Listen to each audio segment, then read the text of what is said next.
You are the disaster relief people. Like, that is your job, to go into the areas that are hit by disaster. In the aftermath of Hurricane Helene, small North Carolina mountain towns found themselves isolated, roads washed away, power knocked out, and supplies dwindling. Residents desperate for help waited for rescue. If you have ever stepped foot in these Appalachian mountains and hiked them, we need you here. We need foot. We need people on foot. If you have ever hiked the Rocky Mountains, get here. We need you. We need people experiencing hiking. There's only a few ways to these people. It is to foot, horseback, or helicopter. But help never came for a lot of people. Hours turned into days, days turned into a week, and still no local, state, or federal aid for thousands of people in the area. Along with that, you had talk about FEMA being broke. That started to spread around as it was announced the agency was low on funds. We are meeting the immediate needs with the money that we have. We are expecting another hurricane hitting. We do not have the funds. FEMA does not have the funds to make it through the season. American citizens grew angry, finding out nearly $1.5 billion of FEMA money was allocated to illegal immigrants, while VP Kamala Harris said residents impacted by Helene could apply for up to $750 in aid. And the federal relief and assistance that we have been providing has included FEMA providing $750 for folks who need immediate needs being met.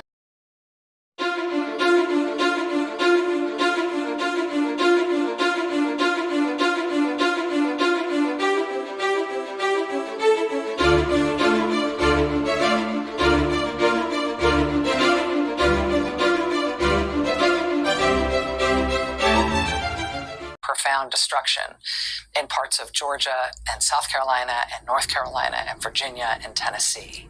And recovery efforts in those states continue.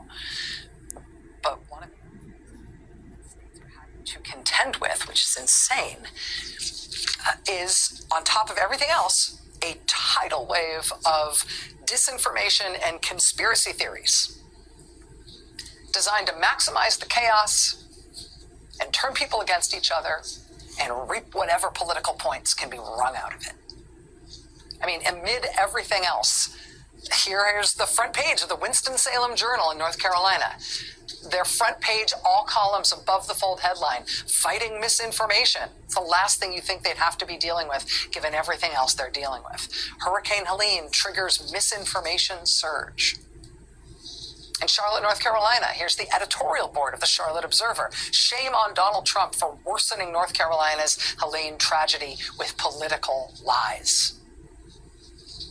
FEMA has had to make a whole section of its website devoted to debunking false conspiracy theories and disinformation about the hurricane and the response that have been spread, among other people, by the Republican candidate for president of the United States. The North Carolina Department of Public Safety, again, with everything else they have to deal with, they have also had to make a fact versus rumor new website to help people sort through the trash that is being promoted for political benefit.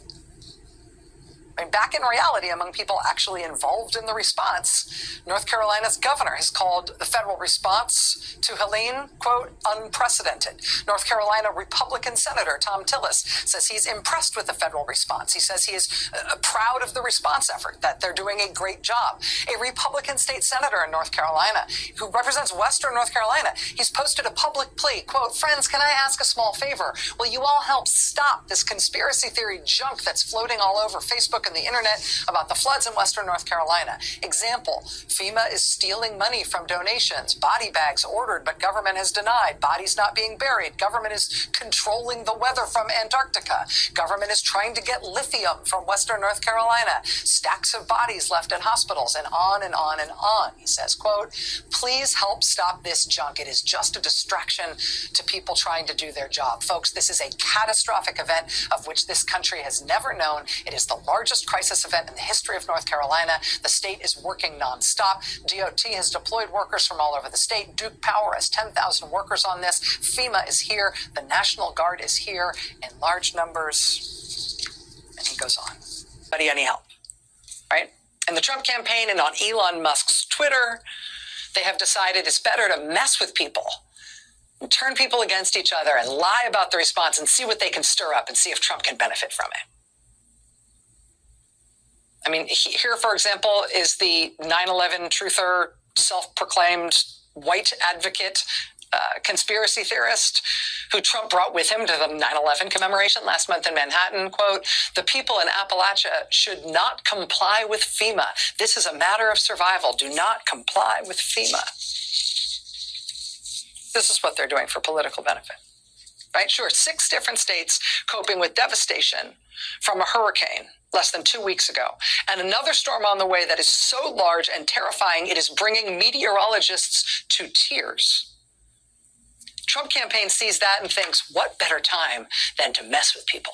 What better time is there than this? Because maybe we'll benefit from it. Maybe if people are pushed into the most extreme circumstances possible, maybe we'll benefit from things being as bad as they can possibly be. The Harris campaign just tonight has released a new ad pushing back at the lies that Trump and his campaign have been trafficking in about the hurricane response, also reminding the country that this was not exactly his strong suit while he was in the White House in charge of efforts like this. Here it is again. This ad has just come out tonight. I worked in the Trump administration. Never in a million years did I ever think that I'd be working in the White House with a president that didn't care about the American people. He would suggest not giving disaster relief to states that hadn't voted for him. I remember one time after a wildfire in California, he wouldn't send relief because it was a Democratic state. So we went as far as looking up how many votes he got in those impacted areas to show him these are people who voted for you. This isn't normal. The job of the president is to protect Americans, regardless of politics. If Trump's elected again, there'll be no one to stop his worst instincts. You'll have yes men help him implement Project 2025's agenda. Unchecked power, no guardrails. They will be serving one man. I am voting for Kamala Harris because she will put the safety and security of every American first, whether they voted for her or not.